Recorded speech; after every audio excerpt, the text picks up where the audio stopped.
You have found yourself on another episode of Locked On Bulls. On today's episode, me and Pat are going to break down Zach LaVien finally addressing the stuff in the media.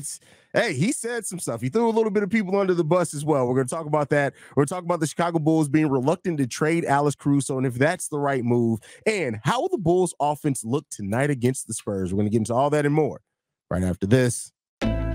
You are Locked On Bulls, your daily podcast on the Chicago Bulls, part of the Locked On Podcast Network, your team every day.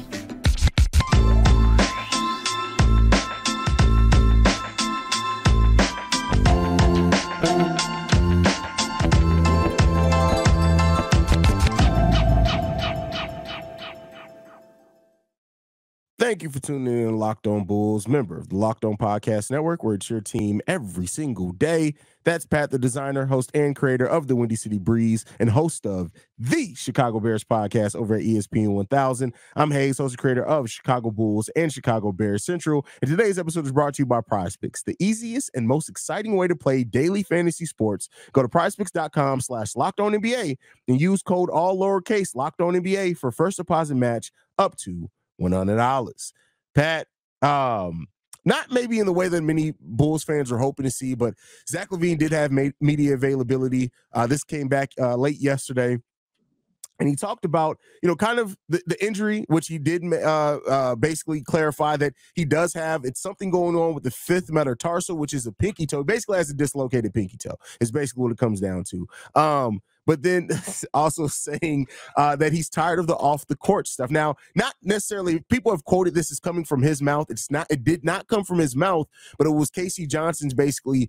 What he took out of this is that Zach LaVien is tired of the questions within the organization on who he is as a player. Could he be a number one? Things like that. Pat, all the details that come out of this media availability from Zach LaVien, how did it leave you feeling? Left me feeling like Zach LaVien is not going to be here after the 3 to 4 weeks is up. That's really all it is at the end of the day. Now, maybe there is a chance that he plays for the Bulls again. Maybe because is there really an injury? That's kind of what it comes down to. That's the main question. Is there really an injury? If there is an injury, if he's not just sitting on the sideline until the trade comes out, then you already know what the questions are. And you had the perfect chance to address him. Now, I get it. He's being professional. He's being right. He's saying that he's committed to the Bulls. He's here for the Bulls as long as he's here. But if I'm not mistaken, didn't he leave after the first quarter of that game the other day? No, he was still there. Was he? I thought I didn't see him in the second half over there. He celebrated the win with them. He was excited that whole game. So okay, all right. Well, never mind. I take that point back. I got nothing. No, I'm just playing. But at the end of the day, what it comes down to with Zach LaVien for me is that I'm glad that you were here. I understand the questions on your own game. I understand that you have a higher belief in what you are for the Chicago Bulls than maybe a lot of Chicago Bulls fans do right now, than maybe even what the organization has right now. But right now you're sitting on the results that you have on the court. And the results that you have on the court is, I believe, a losing record with the Chicago Bulls for sure. Right. Yeah. Of course, he has one of the worst winning percentages in the NBA. But it's not all on him. That's not to say that we didn't have some terrible teams, right? Yeah. He's been on some terrible teams, but there's nothing for you to lean on to say more, except for, y'all know who I am. Y'all know what I can do, and I can go out there and be a winning player. So it does it suck? Yeah, I want Zach LaVien to be a winning player here. I wanted him to be, a part of the Bulls' success when the Bulls see things long term. But it just seems like we're quickly heading towards that not being the case. And I guess the fact that he spoke about it, shout out to him. Like he came out, he took questions, he took comments. I thought the most telling question was, when was it KC or Will Wright? One of them basically asked him, do you want to clear up any of the stuff that's out there? Because Zach was making it seem like, I never said that I asked for a trade. Yeah. Well, you never said you didn't. And when they asked you about, do you want to clear any of this up? Your answer was, well, I just said it. Yeah. What'd you say? Here's the thing, though, and this is it. I get not one because then you can look at it as, hey, you're trying to torpedo the team and their trade value in you, things like that. But at the end of the day, for the people that, and I still see people pulling out of this saying there's still hope. Zach may not leave. What I'm getting from this is Zach doesn't want to go. And I'm just like, you're projecting that, my friend. Yeah.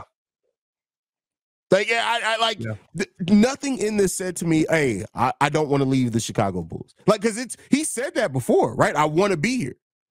He didn't even say that. He said, as long as I'm here. Now, that could as well, and I'll give, I like to talk about things from both sides. For the people that do think maybe there's some hope, that could just say to him saying, hey, if I am traded, I ain't got no control over. The front office is going to do what the front office does. Yeah. But I don't understand why this people is bigger than just Zach. willfully gaslight themselves. That's what I don't understand. I really don't understand. Gaslighting yourself is hilarious. This is bigger than Zach, right? Like I've said this for since this news has come out. It hasn't been something that I've reported openly, because I'm not in the business of breaking news or nothing like that. But I've known, I've been hearing for a while from very credible sources that Michael Reinsdorf is not a fan of Zach LaVien. This is bigger than Zach LaVien being a part of the Chicago Bulls. And I love that you pointed that out. And I think we also need to point out this is bigger than AK and Eversley in that case as well. That's not to say that they aren't still going to be the ones executing it, but listen, if ownership is over your best player, it's bigger than the front office as well. It has been, right? And so I think even to that aspect, right, like even the signing of Zach LaVien to me was it was one of those where like we know that he makes us a competitive team. We want to keep Zach LaVien on the team. Yeah. Are you on board with this? Maybe he proves me wrong. I got a lot of money. I mean, when you got a lot of money, you can spend millions to maybe be proven wrong. The thing is, too, is look at the situation that they were in. At the end of the day, it's like, okay, Mike, you don't like Zach. Should we re-sign him or not? Who we're going to replace him with? Nobody. Yeah, go ahead and resign. We got this DeMar guy. Yeah, I mean, like, that's all you had. And so, like, I think that there is some aspect of that to it as well. Look, at the end of the day, the fact that Zach LaVien is talking about the injury as being what it is, and that the timeline just magically falls perfectly around the same time where Rui Hachimura and D'Angelo Russell are available for trade, right? Like, it doesn't surprise me. It just perfectly lands right around that time. Now, I'm sick of everybody trying to help LeBron. Well, they can be traded December 15th. It's Jalen Hood-Schifino's the one that's available. January well, I think because Rui re-signed with them, didn't he? So he can't be moved till then either. Didn't Rui re-sign with the Lakers? He re-signed. Didn't he sign his contract extension last year after being traded, though, or did he sign it this offseason? I thought it was. I don't remember. I could be wrong on that. I know Shams was talking about this too, that kind of lines up with the same timeline. But even right, Jalen Hood-Schifino, you throw that in there, right? Like he sadly enough, he's a throw-in piece, right? Maybe he's something, maybe he's not. Who knows? I mean, Zach was the throw-in piece in the trade we got too. He was technically the throw. So just because you're the throw-in piece, if you got potential, doesn't necessarily mean you're not the throw-in piece. Chris Dunn was the throw-in piece. No, bro. Chris Dunn was the target. Remember, they almost traded Jimmy Butler for Chris Dunn straight up the year before. I'm talking about the results here. Yes, Chris Dunn was the throw-in piece. Chris Dunn was the throw-in piece in that mug.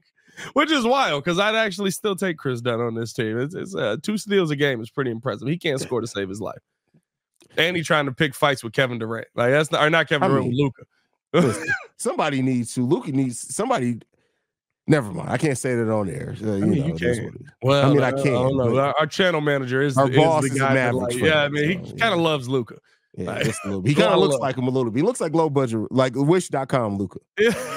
Timu Luka? He's Timu Luka. Yeah, shout out to Nick. He's gonna kill us, Nick. Once he sees this, I can't wait to that text message. Oh God, I'm Timu Luka.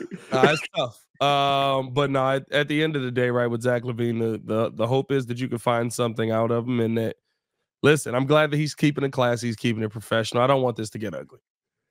Yeah, I mean, and let's hope that people stop dipping their toes in Zach LaVien as well. I mean, my God, bro, there's a lot of toe dipping going on in Zach LaVien. You would think this was, speaking of getting dipped last night, good Lord, Zion Williamson, you did not show up. The notification clearly did not go off for you, my good friend. At all, bro. At all. That was... Got beat by 40? Good Lord. That's crazy, bro. That's 40. And then Yeah, that was a 2K score. But he got done up on both ends. All right, next up, we're going to be talking about a player that the Bulls aren't looking to trade, reportedly, and that is Alex Caruso. But before we get into that, I got to talk to you guys about one of our sponsors, and that is PrizePicks. PrizePicks is the largest daily fantasy sports platform in North America. We're the easiest and most exciting way to play daily fantasy sports. It's just you against the numbers. Instead of battling thousands of other players, including pros and sharks, you pick more than or less than on 2 to 6 player stat projections and watch the winnings roll in. Quick withdrawals, easy gameplay, and an enormous selection of players and stat types are what make PrizePicks the #1 daily fantasy sports app. PrizePicks offers weekly promotions that can lead to big payouts like Taco Tuesday. Each Tuesday, PrizePicks discounts select player projections up to 25% to provide even more value. PrizePicks also now offers Apple Pay for quick and easy deposits into your account this basketball season. Go to prizepicks.com/lockedon and use code LOCKEDONNBA for a first deposit match up to $100. That's promo code LOCKEDONNBA, LOCKEDONNBA on prizepicks.com to get first deposit match up to $100. That spelling throw you off every time. It's not even the spelling. It's how I rebound from the spelling. The spelling is fine. Yeah. The spelling you get through is the bounce back. It's the bounce back. Yeah, it's the bounce back. After the spelling. That's how it goes. Speaking of bounce backs, Zion Williams. No, I'm just playing. Let's go. There's too many jokes. It's too easy. You get beat by 40. Like coming out today, the Bulls are still hesitant to even entertain trade talks on Alex Caruso. How are you feeling about that, Pat? Do you think that's the right move? I see it's a lot of think pieces right now on Bulls social media about this. Some people think I've even seen people say this is a gross mismanagement by the front office if you don't move Alex Caruso. It makes no sense. Somebody even said you have to use Alex Caruso to repick the picks you lost for Franz Wagner. But how do you feel, Pat? I got to make my annoying Chicago Bulls. I do like a good Franz Wagner. I'm not gonna lie to you. I mean, yes, I would love to have Franz on this team right now. Yeah, Franz would have been a nice piece on this team. But no, honestly, if I'm being real with you, right? Like at a certain point, you have to figure out who your culture setters are. At a certain point, you have to figure out who your veterans that are going to keep you in line are, keep you in check are. Set the culture, teach the culture, move your team, or set the standard that your team has to follow on a day in, day out basis. Alex Caruso to me is that player. And I get it, right? Like there is this thought process of you just go young, you get as many young players as you can, you hope one pans out, and you trade for a savvy vet in the future. Unless you're getting a guy who you think can be a proven leader coming out of college, who's going to lead this team? Because leadership has been what this team has lacked the entire time. Completely agree with you there, brother. There's something, I'm not going to lie, everybody's pointing to the play of AC this year as the thing that is like the big jump that's taken.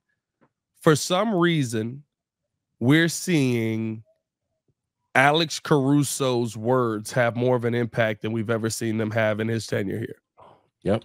We're seeing his leadership on the court translate to actual play on the court. We're seeing his defensive mindset translate. And maybe it's because there's more people to think like him, right? You also brought in a Torrey Craig. Big reason why AK wanted to bring him in was because of that. You also bring in a Javon Carter, who really hasn't gotten a ton of run here. Like they brought him here just to bring him here, basically. That's how it feels sometimes. But well, I think it also plays a part that Io has played as well as what he has, because normally Billy Donovan goes 9 deep on the bench. He's consistently gone 10 deep now because he sees that, hey, we still need to find Io minutes in here.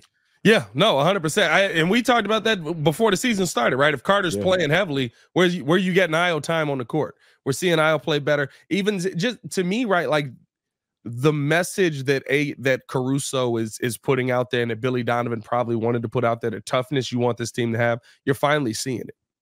It makes no sense to take that away. I understand that AC is the one piece that probably everybody in the NBA wants. Yeah. But that probably means there's some value in having him here.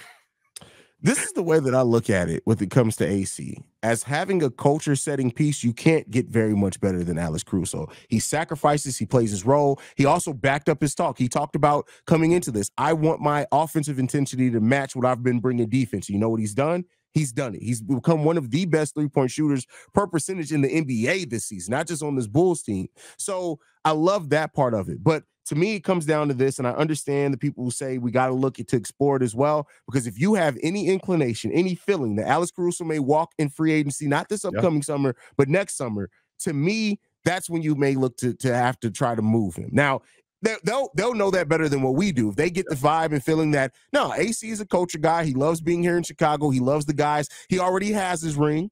Yeah. Cool. Extend him, get him in here. But I would say that to me, to quiet this down, and then this is still only going to quiet it so much, because even if you do want to move him, I don't think he's going to get any kind of money. Extend Alex Caruso this summer. To me, you only move AC if there is the right, because we were talking about this. I don't know if it was on the pod or we were just talking over the phone. He's kind of like a Luol Deng piece, right? Like a piece that's like you can get good value for him. Teams want him. You can move him for some nice pieces, maybe some young. I think the only way you end up doing that is if you feel like there's a trade on the table to bring in a young star. And like somebody you think can be a superstar, where like he's a part of it, right? Like, listen, I get it. Kobe wasn't coming unless Luol Deng was here, but like, if that trade is available, you make it before Kobe has a say in it. Well, we getting Kobe. He had an NTC, but it's still like it's one of those, like, if you get a situation like that and you can move it for those pieces, you find a way to do it. Outside of that, though, like, what do you gain by getting rid of Alex Caruso? You get draft picks. You get we're 1 for 3 in the current regime on draft picks. Do we really want to go all in on the draft picks right now? I get it. Like, don't stop trying, but that goes back to what we said before too, as well, is that I think Bulls fans every Bulls fan that hears about the Zach LaVien trade and thinks that this all of a sudden means that the Bulls are finna just trade everybody and go full asset acquisition. You may have another thing coming for yourself there. I'm not gonna lie to you. If they keep playing like this, we're gonna make the playoffs. If they keep playing like this, we're gonna be a team. Playoffs. Play in, maybe. We're gonna make I think we will be a top. Well, see, there's the thing. Now all of a sudden we don't count 7 and 8 as playoff teams no more. That's still a playoff team to me. All right, you made it in your top seeds. Oh, yeah, okay, I mean, like as top 8, you a playoff team. I get where you're getting at.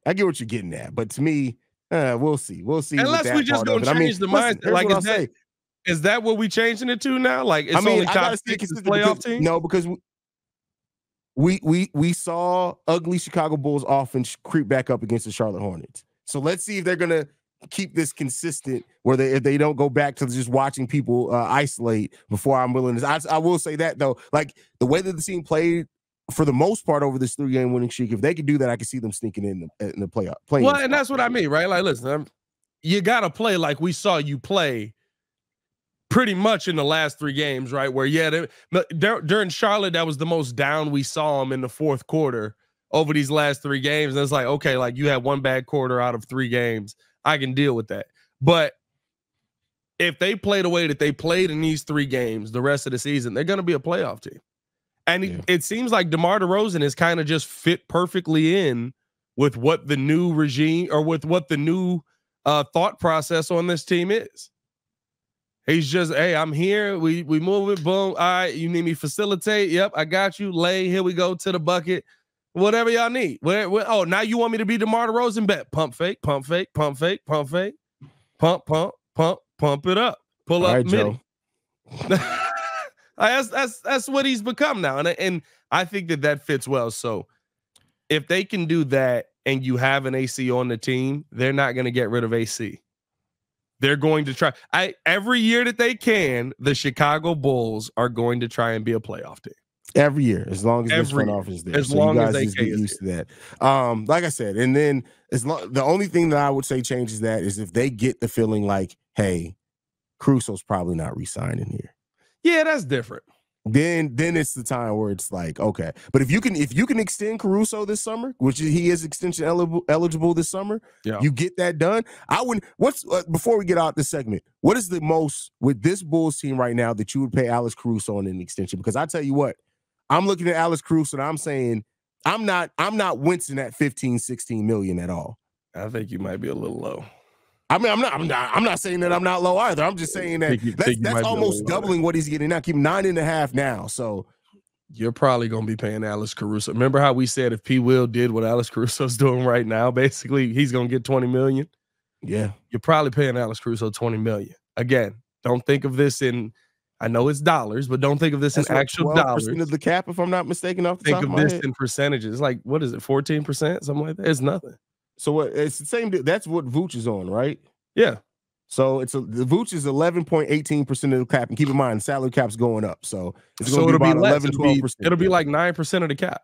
He's probably going to get $20 million for what? He's 29 years old, so you locking him up till he's 32, 33. Yeah. There you go. Definitely a possibility there. I wouldn't be surprised by it. Like that's. Now, if he start asking for the 25s and 30s, all right, bro, yeah, let's roll this back a little bit. But that's gonna be it, bro. I can't I keep saying this. I can't wait.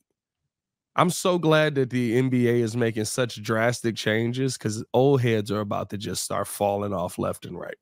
Like, I can't wait for these dudes to just be like, I can't watch the NBA no more. It's not like it was back in the 60s. Yeah, thank you. I appreciate you. I'm glad you're done watching. Hey, man, we appreciate you guys for tuning in and showing love to another episode of Locked On Bulls, man. Before we get into this final topic, but we got to talk about this Bulls offense that, as was once said by Haize, ugly Bulls creep back in. We do got to talk about Jase Medical. We're not getting personal in this one, though. I had to go through the read real quick. I was like, oh, wait, this is a regular read. I thought we were getting personal again. I got nervous. Never mind. Let me switch the voice up there. Let me get back to the regular ad read voice. I know we come to sports to escape from some crazy realities of real life, but can we just talk for a moment about preparing for real life? According to the FDA, pharmacies are running out of antibiotics like amoxicillin right in the middle of the worst flu season in over a decade. This is scary. I can't imagine a more helpless feeling than if my wife or one of my kids got sick. One of my kids, geez, I only got one. My one child got sick while a supply chain issue kept them from the life-saving medication they needed. Thankfully, we'll both be okay because of Jase Medical. The Jase case is a pack of 5 different antibiotics to treat a long list of bacterial illnesses, including UTIs, respiratory infections, I don't know what sinuitis. I have no idea how to say that word. I ain't even gonna stunt with you. I'm sorry to the Jase people. Skin infection, among others, that could happen to any of us. Visit jasemedical.com and complete your physician encounter. It'll be a review by a board-certified physician, and your medications will be dispensed by a licensed pharmacy at a fraction of the regular cost. It'll never be more important to be prepared than today. Go to jasemedical.com and use the promo code LOCKEDON to get $20 off your order.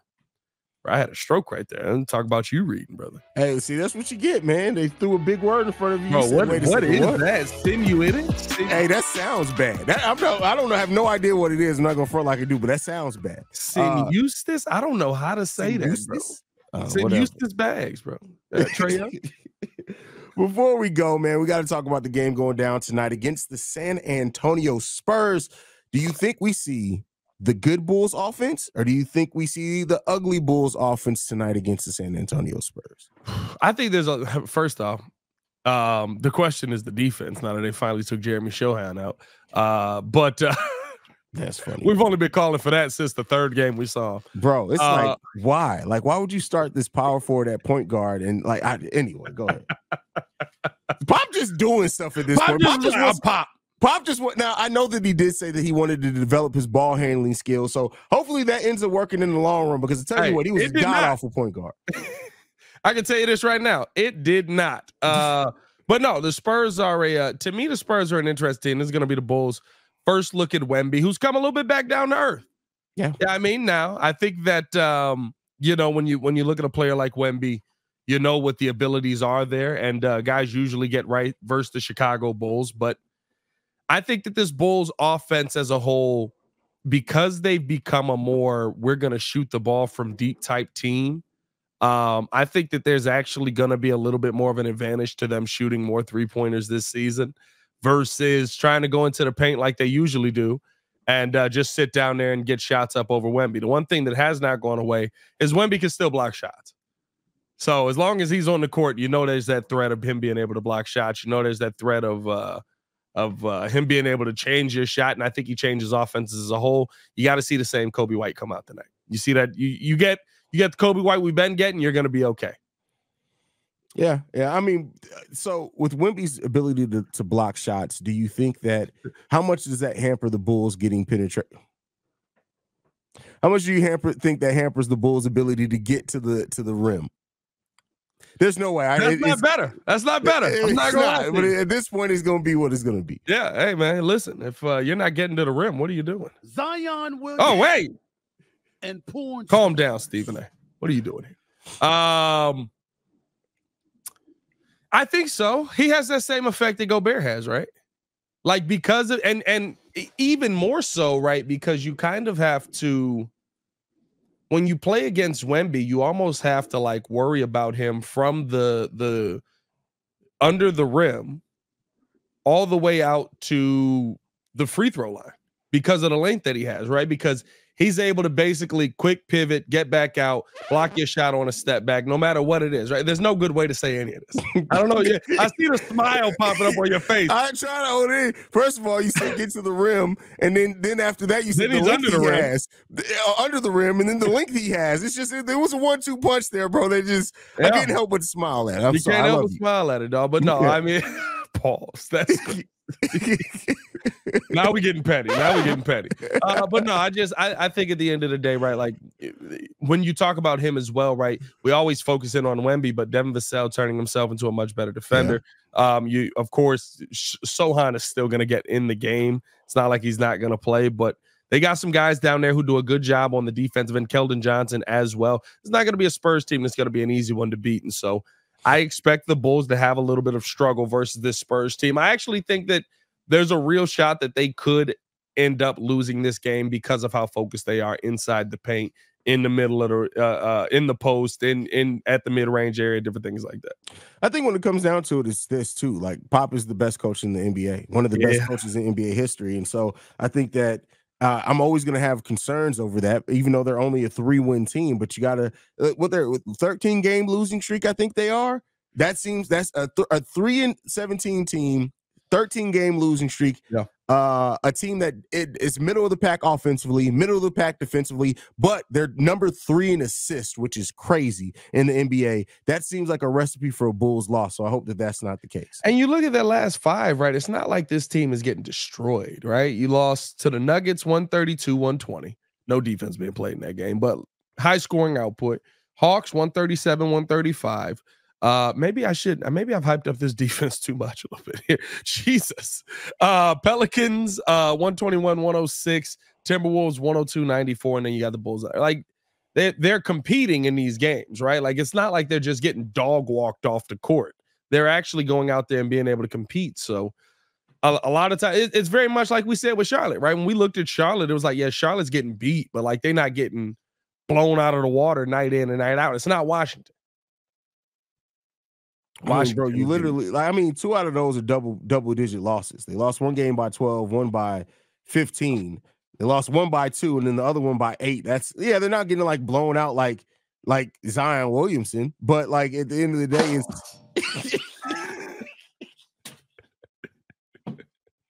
why'd you go with that bar? Bro, I'm not I didn't know that was there.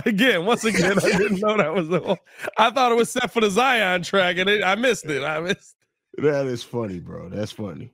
But yeah, I mean, listen, at the end of the day, the Bulls got to come in and compete and perform like we know that they can, and they can punch with anybody. But the question is, will they? Will they is the question.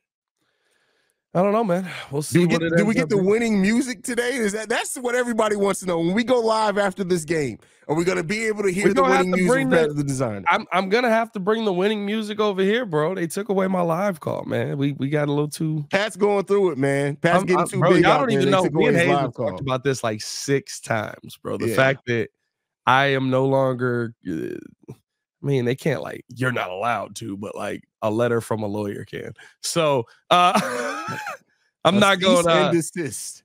Yeah, bro. Yeah, I mean, the cease and desist. I got the pre-message. You got the pre. Cease and desist. Yeah, you got the okay. Keep doing it. Yeah,